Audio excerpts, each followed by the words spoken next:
I just introduced myself to you in a traditional way. That's how we show respect when we've been asked to speak in front of people. My English name is Cheryl Whitehawk. My spirit name is Little Ice Woman. I'm from the Eagle Clan, from Lakudere community, Ojibwe, in northwest Wisconsin, but this is my community for many years. I've been asked to come up and do the invocation. And I arrived early because some of you might not know that us Anishinaabe or Ojibwes, we have a reputation for taking a long time to talk and do things because our language is very descriptive. And so I already smoked my pipe and did a long prayer, and I'm going to paraphrase it for you in English in a moment.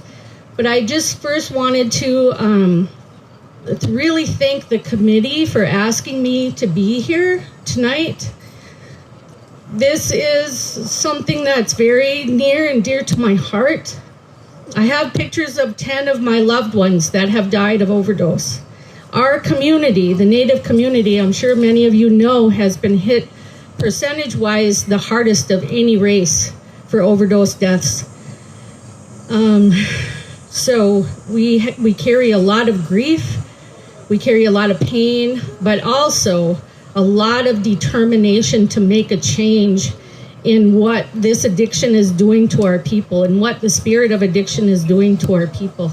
So I'm going to share with you briefly what the prayer was about, and then I have a song to sing at the end. It's an addiction song that's for healing. It's a very old song. It's 200 to 300 years old from the very first contact with European people. This song was created to help our people fight the spirit of addiction. My prayer is from my heart. I am someone who is in recovery myself from alcohol and drug addiction for 43 years, and I've committed my life to being a part of the solution, and I'm an addictions counselor for the Kunshi Onakan treatment program in St. Paul.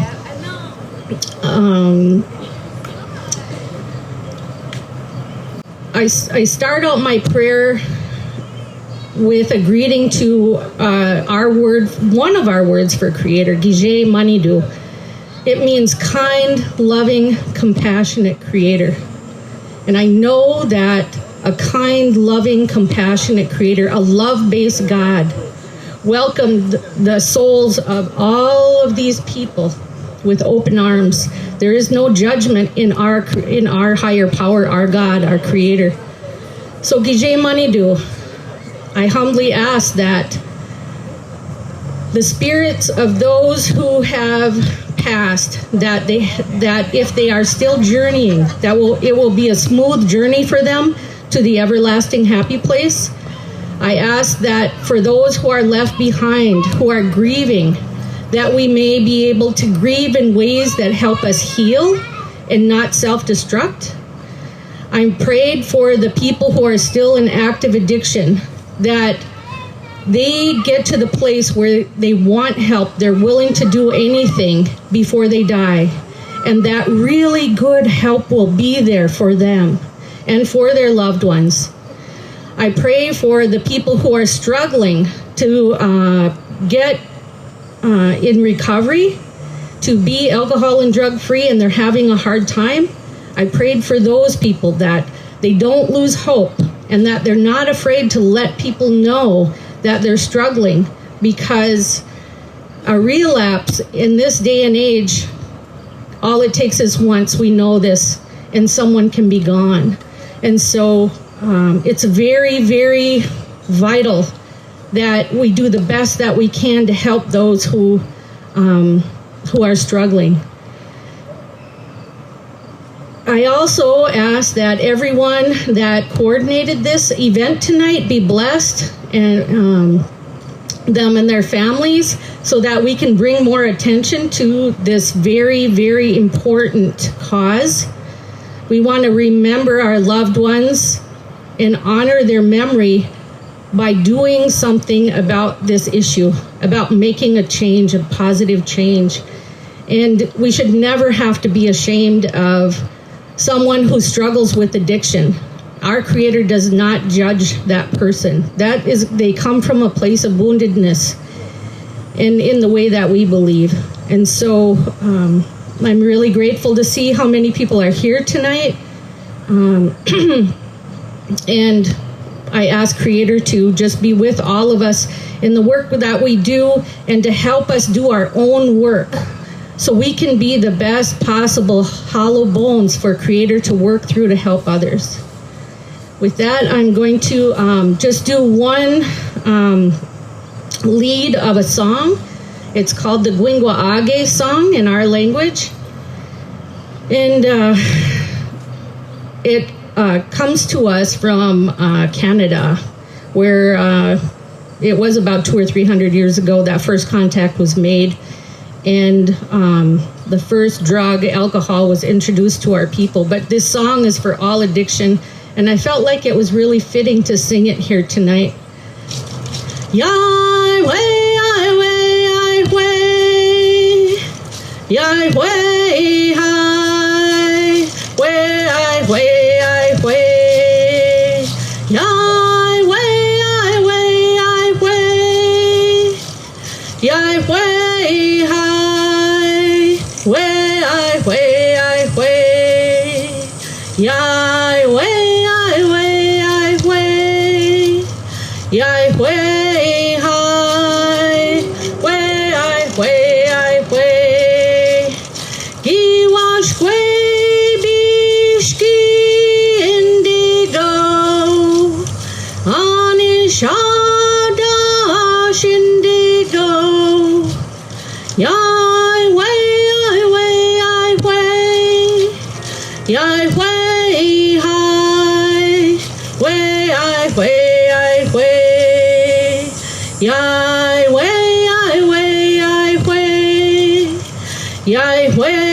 Kanigana, miigwech, meet you. I just want to welcome you all to the 12th annual Overdose Awareness event.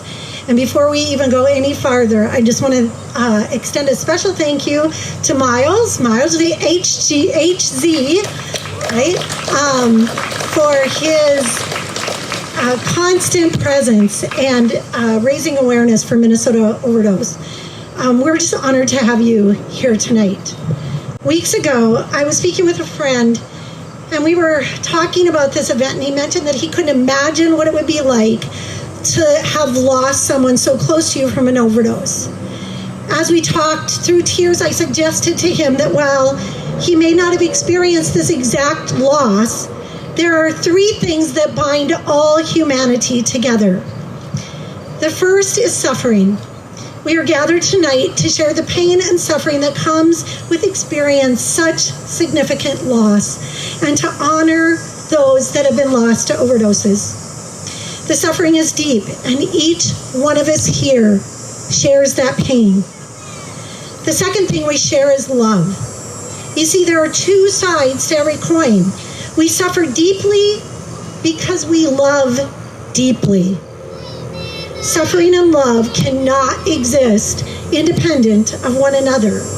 And these are the two things that bind humanity together regardless of your ethnicity, culture, age, social status, economic status.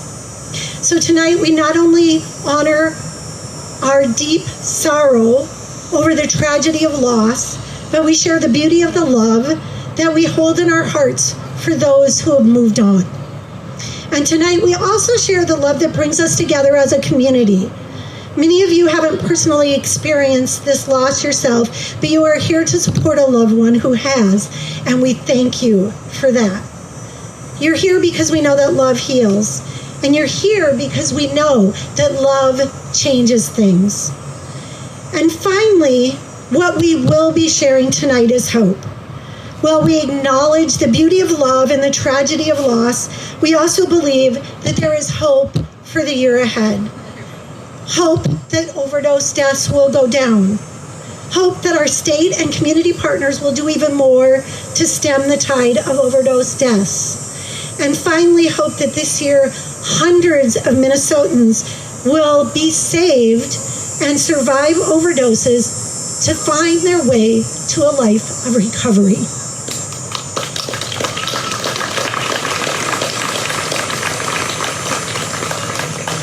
We are deeply, deeply sorry that you are here with us tonight and even have to be here with us. Yet, as one of the 1,286 families that suffered the most tragic loss imaginable in 2021,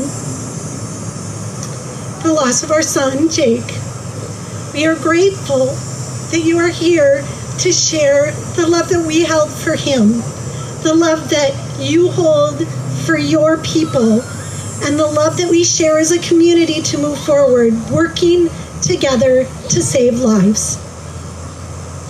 Every one of these flowers on this stage represents one of the 1,286 people lost to accidental overdose in 2021. I'm honored to be here tonight for such a moving event. I want to acknowledge that the grief and sadness is palpable here tonight.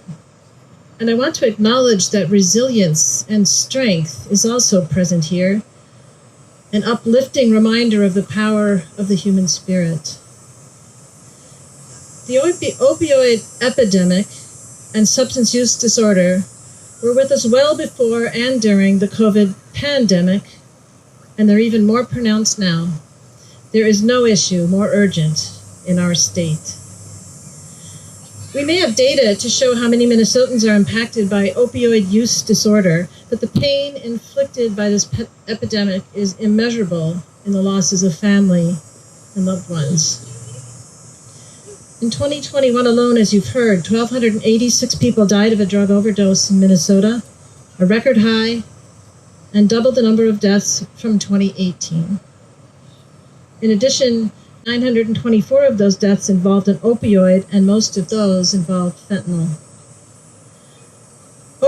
Doses from non-opioids have also been increasing. From 2020 to 2021, there was a 34% increase in overdose deaths involving methamphetamine and 81% increase in overdose deaths involving cocaine. We can prevent overdoses. We can provide appropriate and diverse paths to recovery. And we can begin culturally appropriate healing. It will take a team effort across Minnesota and with support from federal partners.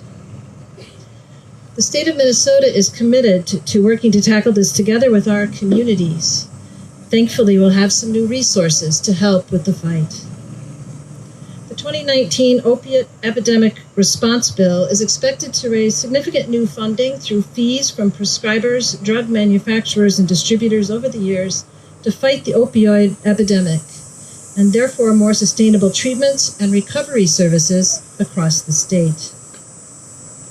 We work with the Opioid Epidemic Response Advisory Council, made up of legislators, tribal nations, state agency representatives, providers, advocates, and individuals personally impacted by the opioid crisis, as well as representatives from law enforcement, social service agencies, and the judicial branch, to determine the best programs in which to invest.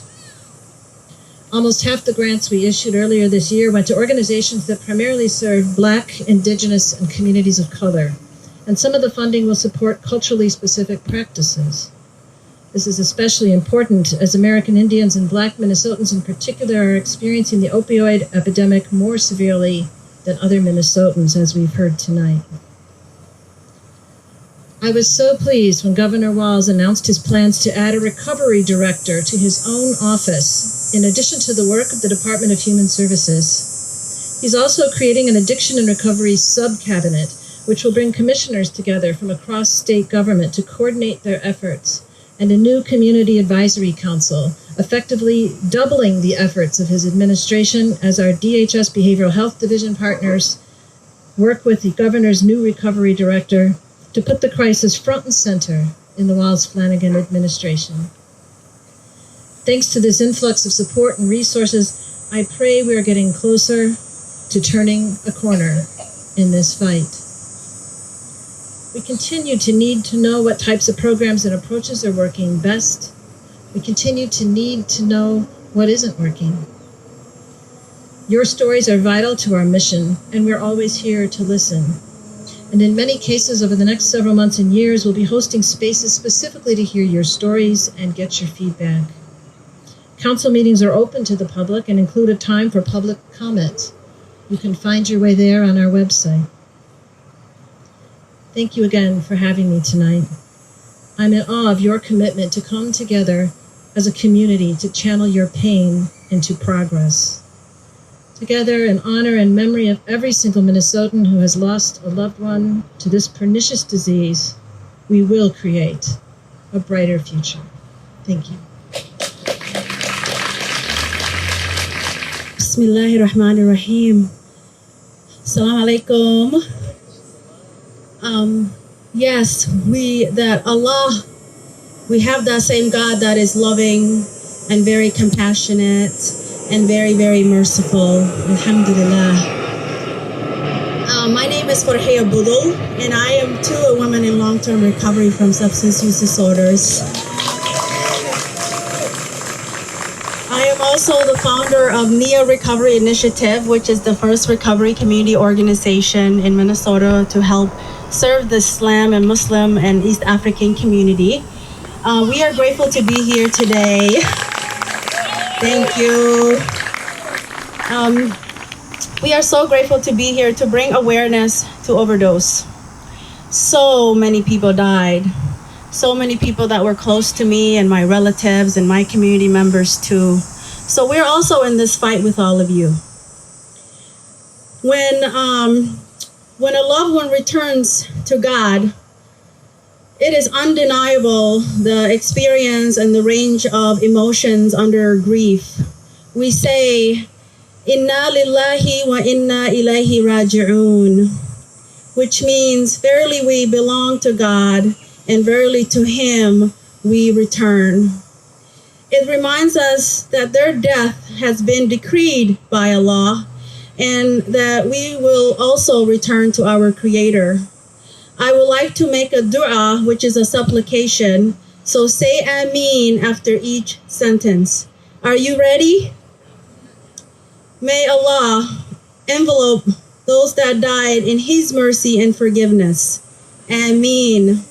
May Allah grant ease to the hearts of the family and friends who grieve the loss of their loved ones. Ameen.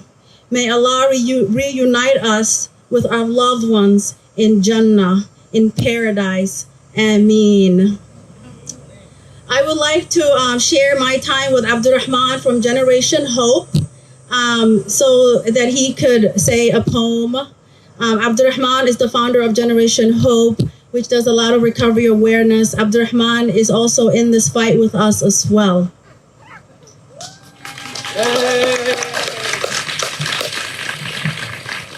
Hey guys.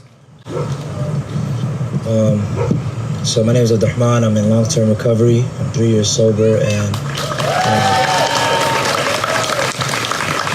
I've been doing this work since I was 3 months sober, and I've lost a lot of friends to overdose. I've overdosed on numerous accounts. I was addicted to fentanyl, and so I read a lot of poetry surrounding my recovery journey and addiction. So Somalia is known as the nation of poets, and so it's an easy way to integrate, the advocacy surrounding the opioid epidemic and addiction in general. So the poem I'm gonna do is about grief. Loss with words and loss of breath. Hard to explain how it's been since your death. Pain with sorrow, can't think about tomorrow. Your joyous heart, I wish I could borrow. It gets worse with time, you think it gets better. It just feels that way because you've become numb to the weather. Drenched in tearless rain, all I know is this pain. How I wish I could explain how I'm desensitized to pain. I feel so hopeless, why do I feel so broken? Ever since you've left, my heart's been frozen. You think that it closes, in fact you feel yourself coping, until you remember the memories, the wound cuts wide open. It's a slippery slope. Sometimes you're filled with hope, but all it takes is a second just to tear up and choke. Sometimes you're filled with despair, but you hide it in fear of others thinking that you're weak, so you wipe off your tears. After years of detachment and hidden reactions, you start to feel better, no more faking and acting. You even start to believe that you're healing, no more hiding your feelings. Everything starts to feel real and your happiness is to the ceiling. Until you see that one picture and quickly get triggered. The memories start to rush and you're back in that blizzard. You start to feel so cold and everything gets so dull. You just feel so empty and it turns everything so low. Everything seems so bleak. Every day feels like a week. Somewhat of a streak that you can't quite seem to defeat. Seems like a never-ending peak. So treacherous and so damn steep. Almost impossible to retreat from this mountain called grief. Thank you.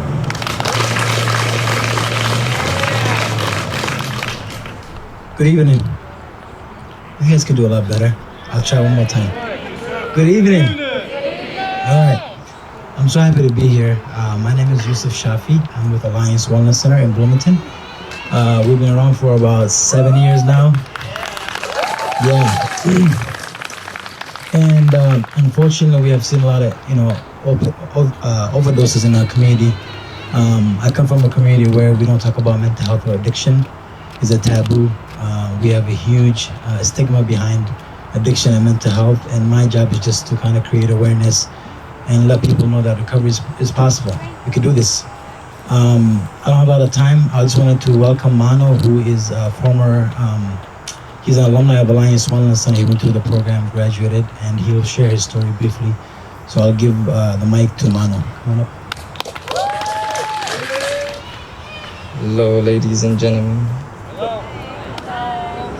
My name is Mano, and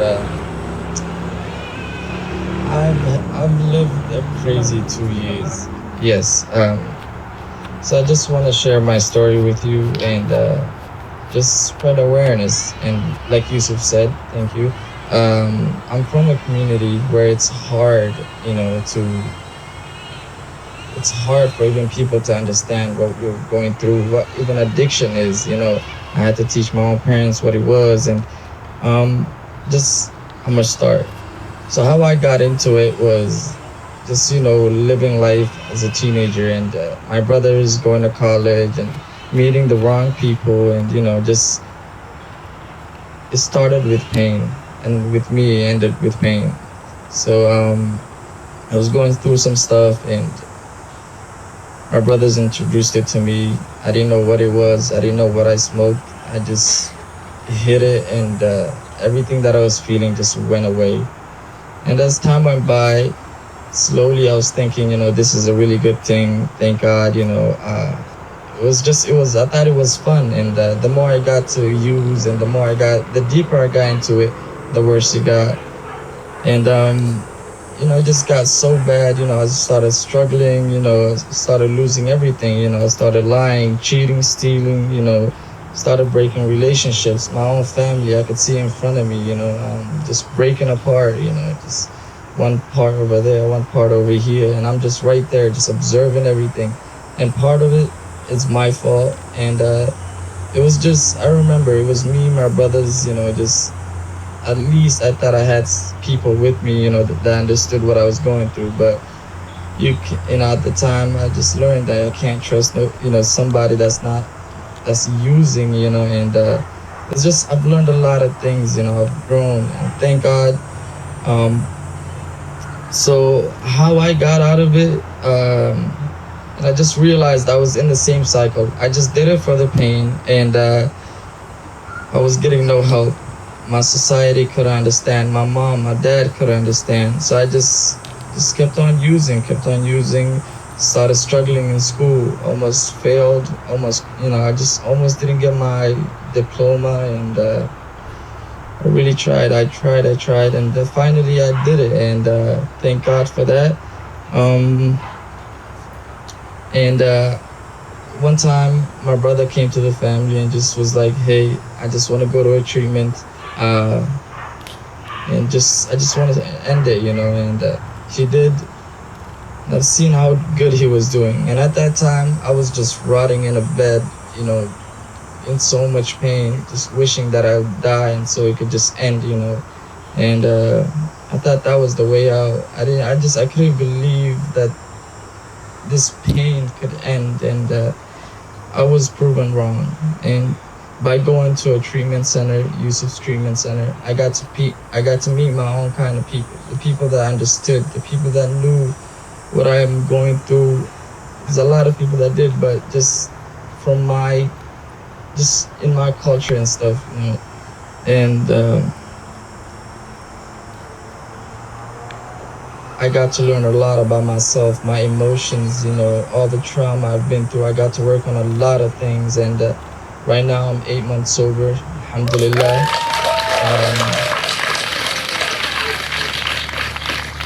Thank you. I'm currently working at a Walgreens, thank God, and just got promoted and stuff. And things like this, I never believed I would achieve, you know. Saving up for my own car, you know, got my license, just alhamdulillah, things are going smooth, you know. And one thing I always had the whole time was just hope. Like, I just believed in God.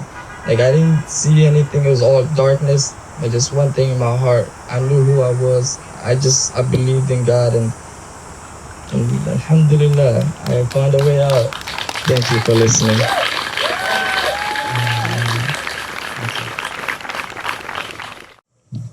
Hi everyone, my name's Jordan Hansen. I'm going to play a song I wrote.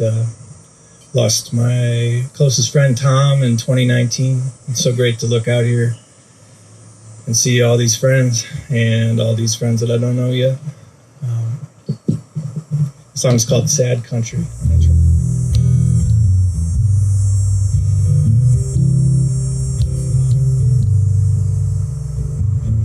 Oh, my friend, think I know you now. Think I saw right through you the last time that you came around. Once again, I feel you dragging back down. It's when you're in it, you can't see out of it, and it's better to fade away. Oh, listen for me, and I know you wait for me now, 'cause a glass will break and the light it shines through me, and I know you can't find it now.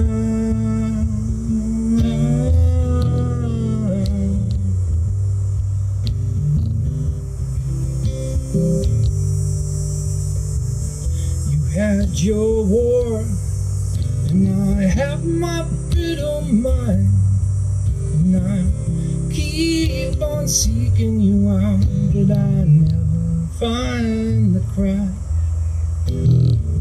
I look to you and they look to me, and I pretend I can't see out of it, and it's better to fade away. Oh, listen for me, and I know you wait for me now, 'cause a glass will break and the light it shines through me, and I know you can't find it now.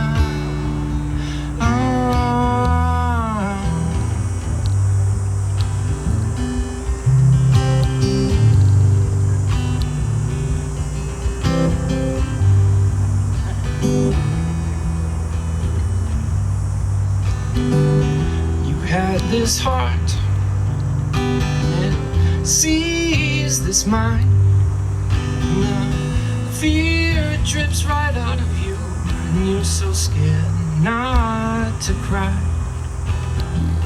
And I see this heart, and it it sees this mind, and it's stretched but it's not broken yet. If you believe it, so can I.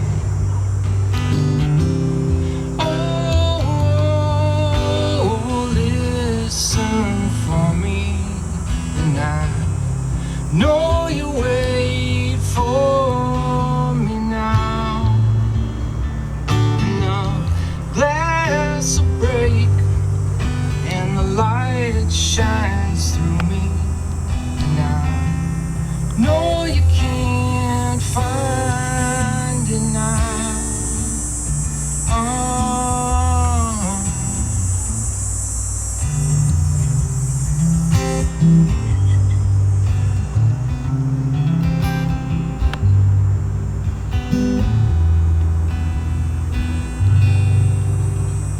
Thanks, everybody. As we've heard throughout the evening, there's 1,286 deaths. One is one too many. And something about myself, I'm James McMurray. I work at Aliveness Project as a director of social services. Kudos to Aliveness over there. My second hat that I put on about 3 days a week is a mental health therapist at Pride Institute. I do see some Pride alumni in the audience, so hello to you as well. I've lost family, friends due to overdose and substance use, so it was really what fueled me to go into the field. And this weekend, I was actually working with one of the clients, so we were doing artwork and paintings and poems. And so I was hoping the client would be able to come out here. And the client asked me if I could read something today. So I really wanted to read this poem. It's called Him. And it says, Him, he laughs at my jokes. He releases the butterflies in my stomach. He soothes my mind when I find nothing but restlessness. He sparks the heart in my chest as though it just met death. His lips effervescent in moonlight glow. His mind like billions of stars radiating energy. His passion, fire, like a moth, I find myself lost in not going towards. His heart filled with all those scars, yet producing more love than one can bear. I looked into the eyes of the devil. I gazed upon God. It's like nothing experienced before, yet this man with flaws, with a past, is the only image that I want to see. Though vice and virtual, he is the only world that I love to see.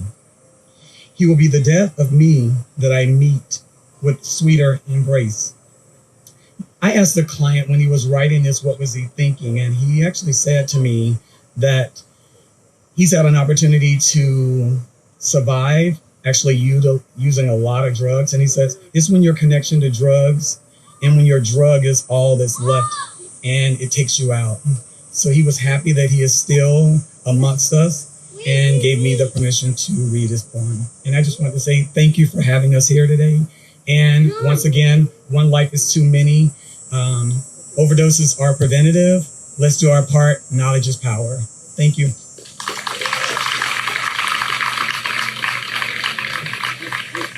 Good evening, everyone. My name is Corey Walton. I'm going to read you a spoken word piece that I wrote just for this. It was inspired by one conversation with Pam and one reading of her son's poem. I have a music accompaniment. I'm going to try my orchestra, you guys. Hope this works. Yes, there's still so much in these hearts left to mend. So many of our hearts wounded within. Yes, we still mourn. Yes, we still feel torn. But is one thing lost when something is born? Because while these weak departs leave broken pieces in our hearts, it's what their warmth reaches, that's the part that we all share, that dawn of a loved one gone, but still there. And what helps us heal is we're aware of their smile, what it brings, their touch. And even now, worthwhile, it means so much. It's what we cling to, it's what we clutch. Not shattered fragments of a forever you, because memories aren't stagnant. That was never you. but rather you are your chills you left behind and who I still feel when I have hills to climb. Memories and thoughts of you lift, they don't lay. My heart's song of you is a gift that doesn't weigh. Your life live is a thrill in every way. Thinking of you always will, and that's okay because while some thoughts push down, not north, with yours I'm unbound, I'm pushed forth. Yes, not all of me is past saying goodbye, and yes, my bedroom walls are tasked with seeing me cry, but now I see more of that light you left behind. As the darkness of the day fades, I'm starting to find a you that brings me a smile each day and whispers all the while, everything will be okay. Now each day seems better than yesterday, seems less disarray. Yes, there's still some stress and some gray, but I'm feeling blessed when I pray, feeling blessed when I play your favorite song, and I don't have to play it for long. I just put it on for a minute or two, and the reason I do is not to make me sad or blue, but to make me glad. It helps me get through. Because over time, I've started to believe within those very same lines that made me grieve, within that pain simmering is something I can retrieve. It's the heart of you. It's that very part of you that energized me, at times advised me, constructively criticized me, tackled the lows and the highs with me, caught fireflies, bees, and butterflies with me, dreamed dreams and fantasized with me, laid on the grass lengthwise with me, and stared at the stars in the sky with me, laughed and cried with me, gently compromised with me. And when I close my eyes, I can see how all of those things of you, they maximized me. So while you still are missed through something hard as this, in my heart, you never cease to exist. So don't think for 1 minute I'm letting you off the hook, because you know I'm not so easily shook. Being mutually bond and how mutual fond we are, and how long that took. And at long last, it looks like we just turned the page. There's a new chapter, but it's our very same book. So look, what I'm really trying to say is that I have my own unique way of keeping you practically every day and keeping negative thoughts at bay, because finally now I can honestly say that memories live on such a positively high note. Given my emotion, their size, and their scope, I'm not totally surprised, because I had always hoped that our ties would find their way in these lines that I wrote. So while once I was left a child at night, the prayers, the tears would ride out until there was light that shined. Oh, these days, how they change with time. Your life and your love, how they came to be defined. Not as things in the past, but to continue on, whole, so dear. Things that cling and last like gold, and oh, so near. You are still, oh, so near. Thank you, everyone.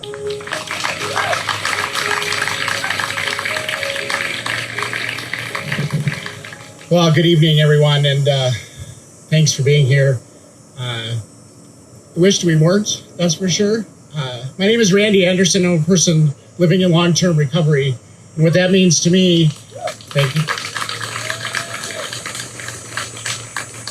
What that means to me is I haven't used any alcohol or drugs or mood-altering substance since January 9, 2005. So this year I had 17 years of recovery, and like, of course, didn't do that all by myself. I did that with you and all my community, and I'm going to keep my remarks fairly brief, and those that know me know I can talk for a while. So I kind of wished I didn't belong to this club, like, honestly. So in November, I lost my sister in November of 2020. 2 months later, I lost my mom, and then September 17th last year, my stepdad died of a fentanyl overdose. And so the devastating loss of 3 family members in 14 months was pretty harsh, right? And I think, although I loved my birth mom and my stepdad, the hardest one for me is my sister still. And, you know, I have that survivor guilt, right? Like, my sister was a nurse for 20 years. She dedicated her life to helping people. She worked right here in downtown Minneapolis for most of her career at HCMC, Hennepin Healthcare. And and she became addicted. She started with drinking, and it turned to pills, and we all know the story. And she ended up having a stroke and 2 open heart surgeries, and you name it, like everything could go wrong, went wrong. And then COVID hit, right? And there were no services available for my sister. And with a new brain injury, that first 6 to 12 months is like the critical time. And that was the time that we were at home, stay-at-home orders, and video conferencing doesn't work really well for someone with a brain injury. And my sister just missed her window, right? And unfortunately, she went back to using, and her blood infections returned, and it ate her from the inside out. And the part that was, 2 things happened during that journey. One is, I remember my sister saying to me, she goes, "Brother, they're never going to let me be a nurse again." And that broke my heart. I'm like, no, they will. Like, this was before her stroke, and like, just do the right thing and you'll get it. But the systems that we have in place, like they punish people, right? Like my sister got punished for having addiction, right? For a substance use disorder. And she just couldn't get on track quick enough, and those nursing review boards and all that stuff. And I'm not here to like place blame, but that process killed my sister, right? I mean, it killed her because she wasn't really shown compassion. She was punished. And the other story that I just want to share briefly is the last moment I had with my sister. So Pam, like, got me to change part of how I used to think. And she said to me once, "Randy, if it's the last moment you spend with your sister," and Amber was my sister's name, by the way, "if it's the last moment you spend with Amber, how would you want to remember that? Would you want to remember you 2 swearing at each other and hating each other and being mad at each other? Or would you want to remember it as like you loved each other and you were brother and sister?" And so, interestingly, I got a chance to practice that the last day of my sister's life. She was supposed to have a visitor at the hospital. And that person called like an hour before the visit and said, we can't make it. And COVID was in effect, and you can only have 1 visitor a day. And I'm like, I'm not going to let my sister go a day without a visit. Like, I'm going to the hospital, even though I was scared to death because I thought she was going to hate me some more, right? She was going to yell at me and tell me I'm destroying her life and all that stuff. And so what I did is I went to her, I got her favorite pizza. I got Pizza Luce and her favorite soda, Diet Dr. Pepper. And I brought her like peace offerings to the hospital. And I spent, 3 or 4 hours that day with my sister. And it was we loved each other. We laughed together. We cried together. Like, I had my sister for that, that brief moment, right? And then the next day we were supposed to move her to hospice care at a group home out in Zimmerman. And my sister died that night. And so that was the last moment I had with my sister. And if it hadn't been for Pam, like saying to me, like, just love your sister like this. If it's the last time you see her, how do you want to remember that? And that's my memory, like sitting in the hospital room, but laughing, eating Pizza Luce with my sister. And so why I tell that story is we all know someone, we've lost someone, or we know someone's still struggling. Like, show them some compassion, right? Show them some love. And that, I guarantee you, will go a long way. So thank you for letting me share tonight. And again, thank you all.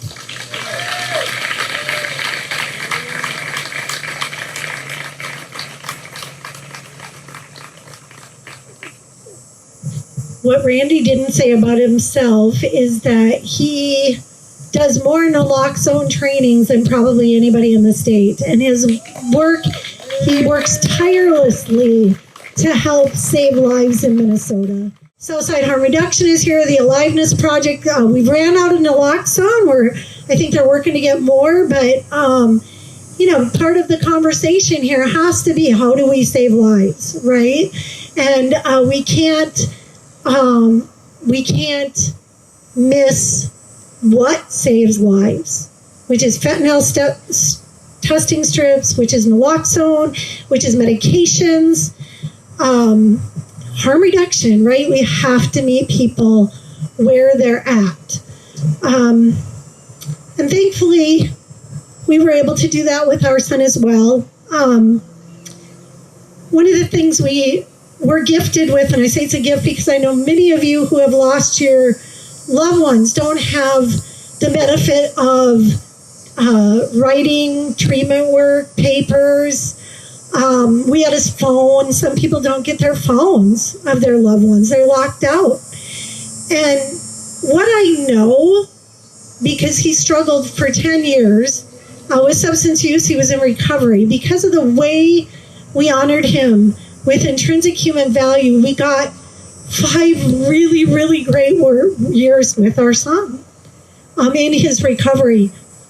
And we got to a little insight into his thinking when we found some of his writings. And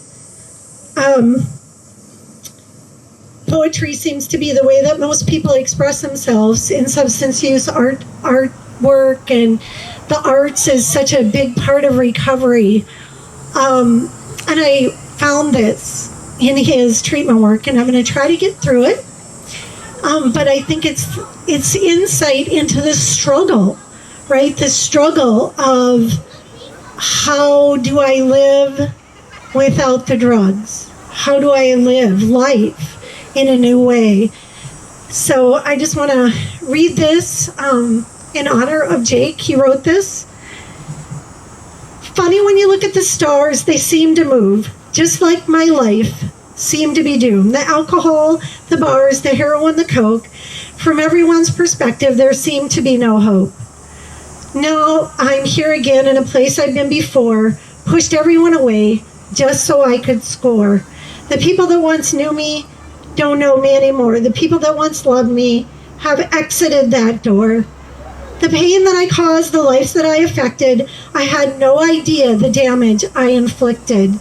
On the verge of death, holding that effing knife, how will I ever live a sober life? The rush that I get, the euphoria that ensues, is it really worth everything I'll lose? These questions I ask, the answers I know nonetheless. Will I choose life or stay in the darkness? I fear if I live and I fear if I die. I hope that my loved ones won't have to say goodbye. I choose recovery because I have life to live. I have a bright future. I have hope to give. To any dope fiend, anyone with a syringe, there is life out there that doesn't involve a binge. I was asked to speak 12 years ago when we had our vigil back then, and I was asked to represent the treatment community. I have been a treatment provider in the behavioral health space for over 40 years. At the time, I had founded and I was directing a treatment program for people with struggling with substance use issues that was considered pretty radical at the time because we had a priority on engagement. That was the first thing that we really focused on, was making sure that we offered a system of care and help that people found helpful and welcoming, and engagement was the number one priority. And what a system we would have if that was really our number one priority.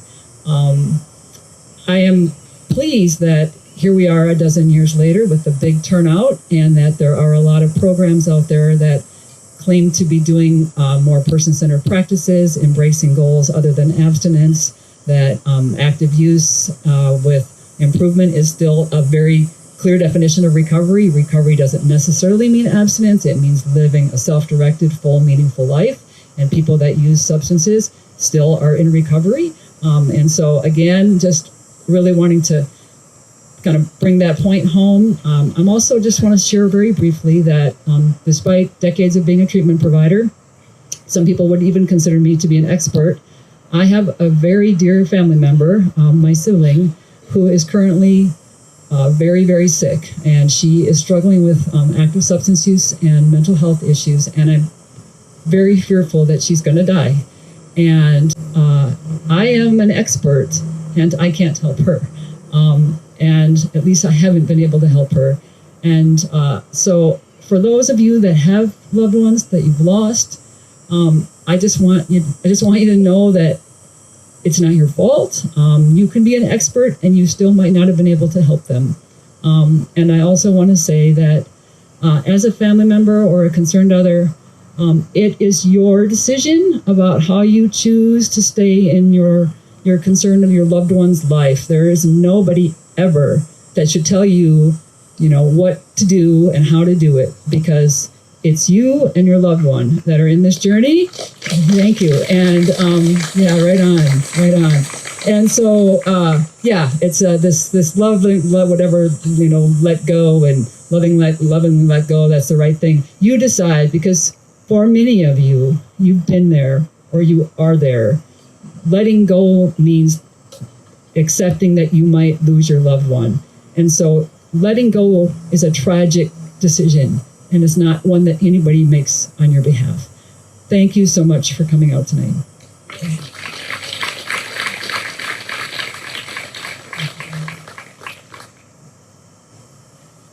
Hi. I'm one of those people that can't stand the sound of my own voice, so I apologize in advance. I'm not going to drone on and on. I just want to take a minute to reflect on how different this is than the first time we gathered in 2010, when just a handful of the diehard harm reduction people came. We had 100 some odd deaths the previous year, and we were fucking outraged that 100 people had died, and we wanted to do something about it. And what we were doing was illegally giving Narcan out of the trunks of our cars because it was illegal to possess or distribute Narcan. So I am really gratified and thrilled to see so many people here. I do want to acknowledge two in particular. First, I want to acknowledge the Steve Rumler Hope Network, who it's because of the work that they did that all of us get to have vans like this that we give Narcan away out of, so thank you. They have also been a supporter of this event in almost every single year of the 12 years that we have done this, so we're really grateful to see Lexi, who's in a different role now, but here, and other people from Rumler. We're really grateful for long-term support. And another person who has no idea I'm going to do this, but I really have to thank, Pam. I've done this, sort of in a bubble for 12 years. Not because people didn't want to help, but because it's a very personal venture for me. So it's very hard for me to allow other people space to participate in this planning process. But something I realized this year is that this issue is a lot bigger than I am. And I can't do this just miles, throwing things together. That's why we formed a nonprofit this year. We have a great board of directors. We are exploring what more we can be doing because what's happening is not working. I know what I see from my perspective that's missing in Minnesota is the voices of people who are using drugs and in the community of drug use, in talking to those folks about, hey, what is going to be helpful for you? How can we involve you in participating and developing these programs? Because, giving Narcan needles and, that ain't harm reduction. Harm reduction isn't throwing Narcan at people and saying, peace, have a great day, we met you where you're at, now we're going to leave you here. We need to get out of that pattern and really make Minnesota the gold standard for safe use facilities and how to do these things the best way. Minnesota has been a model for these sorts of things in the recovery world. The Minnesota model used to be the gold standard for the nation. We need to step into the 20-whatever century we're in and really start meeting people where they're at with our hearts free of stigma and judgment, and trying to finagle people into our abstinence-based programs at some point. We really need to start really doing what is going to help people. So thank you, guys.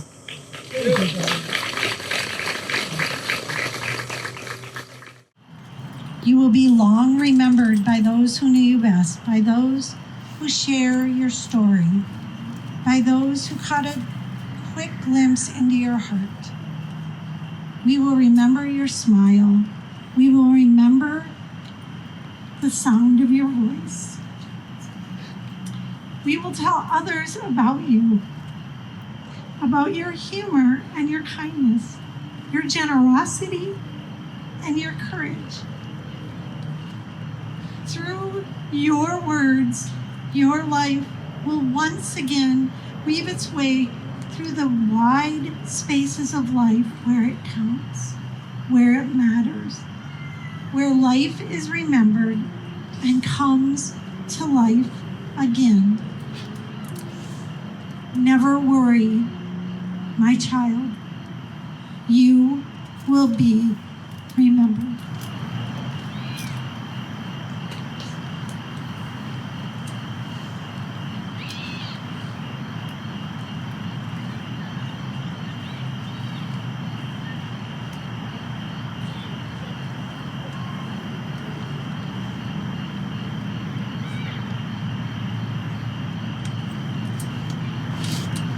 Jacob Lanhart.